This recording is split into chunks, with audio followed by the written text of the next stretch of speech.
Orlando నరమేధం case కొత్త మలుపులు తిరుగుతోంది. 50 మందిని పొట్టన పెట్టుకున్న ఉన్మాది ఒమర్ మతిన్ ఓ స్వలింగ సంపర్కుడనే అన్న అనుమానాలు తెరపైకి వస్తున్నాయి. అటు మతిన్ కు ఐసిస్ తో నేరుగా ఎలాంటి సంబంధాలు లేవని FBI స్పష్టం చేసింది. దాడి జరిగిన ప్రాంతాన్ని అమెరికా అధ్యక్షుడు బరాక్ ఒబామా రేపు సందర్శించనున్నారు.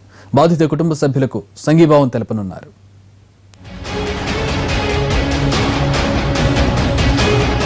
ఆర్లాండో విషాదం అమెరికాను వెంటాడుతోంది.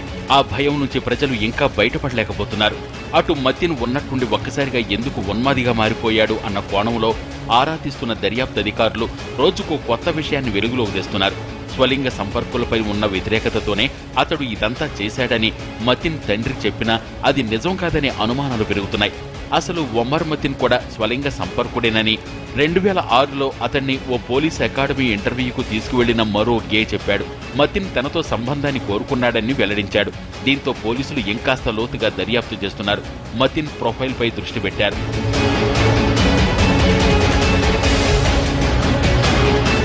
ఫ్లోరిడా గే క్లబ్కు మతిన్ చాలాసార్లు వెళ్లినట్లు, గే డేటింగ్ యాప్లను ఉపయోగించినట్లు అధికారుల వద్ద సమాచారం ఉంది. ఘటన జరిగిన పల్స్ నైట్ క్లబ్లో మతిన్ను చాలాసార్లు చూసినట్లు క్లబ్కు తరచుగా వెళ్లే కస్టమర్లు చెప్పినట్లు సమాచారం. కొన్నిసార్లు క్లబ్కొచ్చి ఒంటరిగా కూర్చుని మద్యం సేవించేవాడని, మరికొన్నిసార్లు పెద్దగా అరుస్తూ వెళ్లేవాడని వారు చెప్పారు.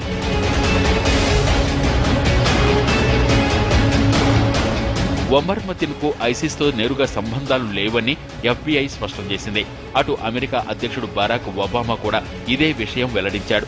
ఇంటర్నెట్ లో ఉన్న ఉగ్రవాద సమాచారం ద్వారా మతిన్ స్ఫూర్తి పొందాడు తప్ప నిజంగా ఐసిస్ లో భాగమైనట్టుగా కనిపించట్లేదని అన్నారు. మృతుల కుటుంబ సభ్యులను పరామర్శించేందుకు ఒబామా రేపు Orlando వెళ్లనున్నారు.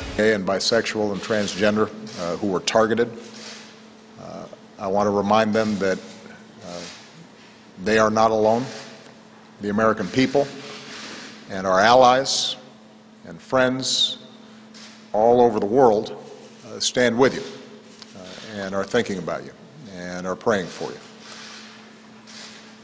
As Director Comey has said, we currently do not have any information to indicate that a foreign terrorist group directed the attack in Orlando. It is increasingly clear, however, that the killer took in extremist information and propaganda over the internet. ఉన్మాది దాడిలో మృతి చెందిన వారికి America ప్రజలు నివాళులర్పిస్తున్నారు. పిల్లలు, పెద్దలు, స్వలింగ సంపర్కులంతా చనిపోయిన వారికి సంతాపం తెలుపుతున్నారు.